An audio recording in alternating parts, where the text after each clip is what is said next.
Assalamualaikum warahmatullahi wabarakatuh. Brothers, mayroong dalawang katangian na kung saan sinabi ng Propeta Muhammad sallallahu alaihi wasallam ito ay hindi dapat taglayin maging katangian ng isang lalaki. Ito ay naiulat ni Abi Hurairah radhiyallahu an na kung saan sinabi niya na sinabi ng Propeta Muhammad sallallahu alaihi wasallam, "Sharrun ma fi rajulin shuhun hali'un wa jubnun khali'un."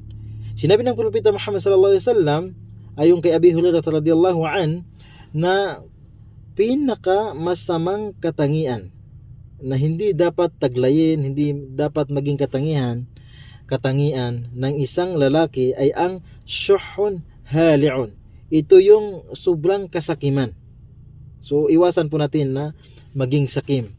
So pangalawa, wajubnun khali'un, at ang sobrang kaduwagan. So wag ka naman maging sobrang duwag. Sabi nga nila, kapag nasa katuwiran, ipaglaban mo. So wag kang maging duwag. Assalamualaikum warahmatullahi wabarakatuh.